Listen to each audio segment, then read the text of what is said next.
This is a continuation of the changes in the embryoblast. So first of all that I'm going to discuss about the formation of embryogenic coelom. But before discussing this, you should know that there is a mesoderms which is present between the amniotic cavity and the trophoblast, and also between the primary yolk sac and the trophoblast, and that a mesoderm is known as extraembryonic mesoderm, and this separates the embryoblast or the future developing embryo from the trophoblast. So this is the extraembryonic mesoderm. Now here in this diagram you can see here that this is the bilaminar germ disc, this is the amniotic cavity, and this is the yolk sac. Now here you can see here that, and this is the extraembryonic mesoderm, but here you can see that in this extraembryonic mesoderm a space appears or a cavity appears, and that cavity is known as extraembryonic coelom. So here I have written that is the space or cavity appearing in the extraembryonic mesoderm, and that cavity is known as extraembryonic coelom. Now you can see here that due to this extraembryonic coelom, that is extraembryonic cavity divided into the two parts. Now, and also before discussing the parts, you can see here that initially that this extraembryonic coelom is only covering or is only over the yolk sac, and that portion of extraembryonic mesoderm which is between the yolk sac and the extraembryonic coelom is known as splanchnopleuric extraembryonic mesoderm, and the remaining portion of the extraembryonic mesoderm which lies outside the amniotic cavity and which lies outside the extraembryonic coelom, and this is known as somatopleuric extraembryonic mesoderm. So that's all I've written. And also basically about the formation, that is initially small cavities form, but all these small cavities join together to form a large extraembryonic coelom, and first this extraembryonic coelom is present only outside the yolk sac, and as a result splanchnopleuric extraembryonic mesoderm and somatopleuric extraembryonic mesoderm form. So this is only a small information. Initially small cavities form in the extraembryonic mesoderm, but they fuse together to form extraembryonic coelom. But the most important thing is the somatopleuric extraembryonic mesoderm. You can see here the portion of extraembryonic mesoderm which lies outside the amniotic cavity and inside the trophoblast. So simple, you can see here that this is the, so here somatopleuric, so here somatopleuric extraembryonic mesoderm, so here it lies outside the amniotic cavity, and here, and this is the trophoblast, and this lies so here inside the trophoblast. So therefore this is known as somatopleuric extraembryonic mesoderm. Now here about a splanchnopleuric extraembryonic mesoderm, the portion of extraembryonic mesoderm which lies outside the yolk sac. So here this is not the primary yolk sac, here this is only yolk sac or lies between the extraembryonic coelom or the yolk sac, and this is known as splanchnopleuric mesoderm. So see, so here that splanchnopleuric extraembryonic mesoderm lies between this yolk sac and the extraembryonic coelom. So that's all. Now here you can see that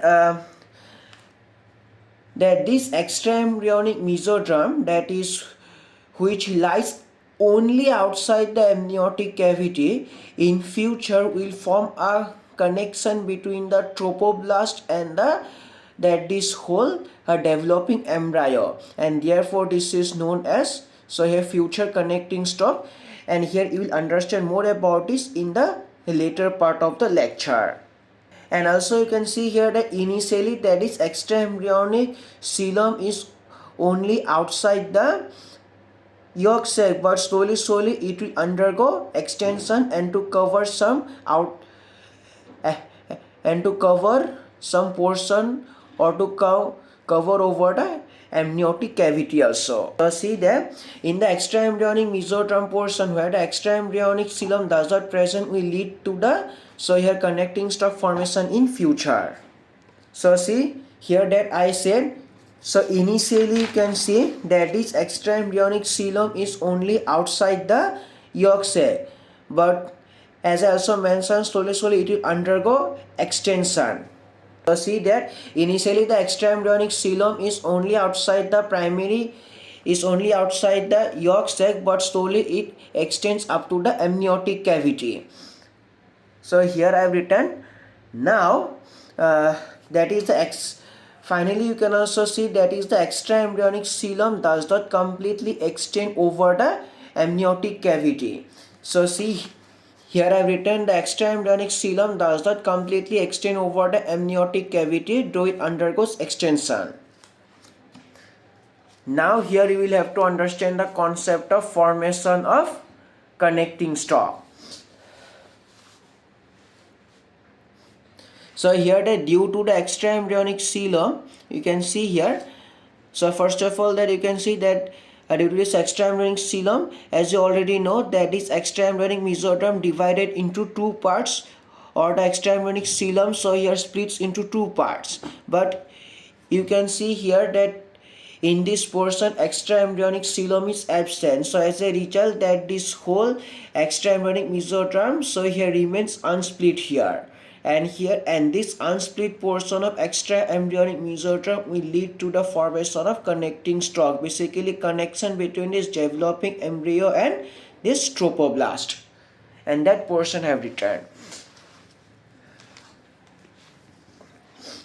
So here due to the extraembryonic coelom, the extraembryonic mesoderm divided into two parts. The extraembryonic mesoderm remains unsplit over the amniotic cavity, as the extraembryonic coelom does not extend completely over the amniotic cavity. See. Now as I already mentioned, and the unsplit part forms a connection between a trophoblast and a developing embryo, and this is known as connecting stalk. So see here I have written the unsplit part of extraembryonic mesoderm forms a connection between a trophoblast and the future developing embryo. And here that is, if you want to know what are the components of developing embryo? Amniotic cavity, so here bilaminar germ disc and secondary yolk sac. Now here if you want to know, so here difference between primary yolk sac and secondary yolk sac, simple. So see friends, so here this is the condition before the formation of extraembryonic coelom. So here amniotic cavity, bilaminar germ disc, and this is the primary yolk sac, and this is the extraembryonic mesoderm, and this is the trophoblast. Now, after a complete formation of extraembryonic coelom along with connecting stalk, you can see here amniotic cavity, bilaminar germ disc, and now this is the secondary yolk sac. So here you can notice that after a complete formation of this extraembryonic coelom, that this becomes, that is a primary yolk sac becomes secondary yolk sac. And that is what I have written, that is after the complete formation of extraembryonic coelom, the primary yolk sac becomes secondary yolk sac. Now, so friend, now you can see here that this is the trophoblast and this is the extraembryonic mesoderm. And also you can see here that between this extraembryonic mesoderm and the trophoblast, there is a membranous layer is formed, and this membranous layer which is formed is known as chorion. So here I have mentioned that is the membranous layer or the membrane formed between the extraembryonic mesoderm and the trophoblast is known as chorion. So friends, now you can see here that is a membrane which is present between these amniogenic cells of the roof of the amniotic cavity, because you know that these amniogenic cells form the roof of this amniotic cavity. So these are the amniogenic cells,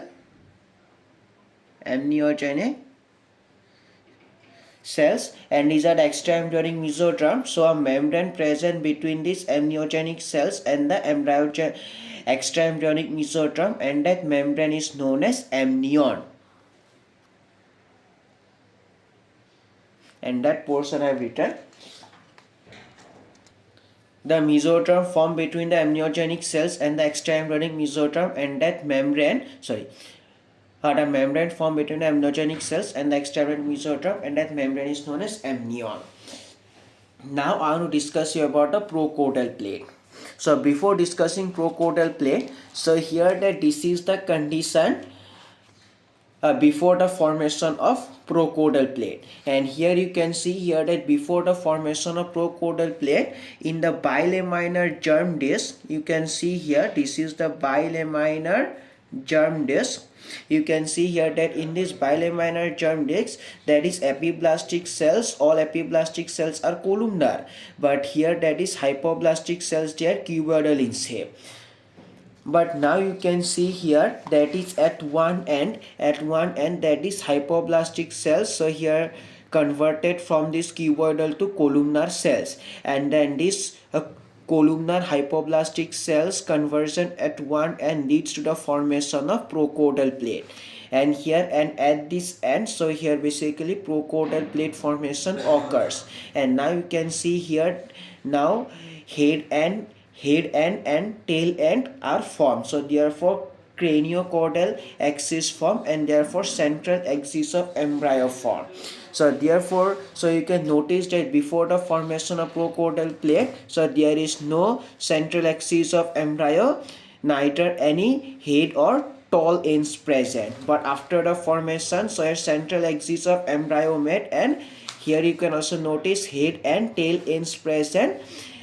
Now, so that's all about the prochordal plate. Now I'm going to give you a definition. So simple, you can notice that at one end basically of bilaminar germ disc, at one end you can see that is hypoblastic cuboidal cells change, and they got converted to columnar hypoblastic cells, and that conversion is the formation of prochordal plate. So simple definition, at one circular area type, the cuboidal hypoblastic cells become columnar hypoblastic cells, and that area where this conversion done is known as prochordal plate.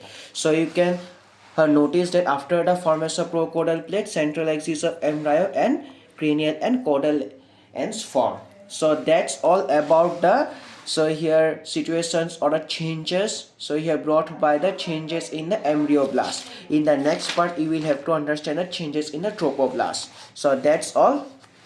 So here, thank you, and please stay tuned for the next part also, basically changes in the trophoblast. So I hope that this video helps you a lot.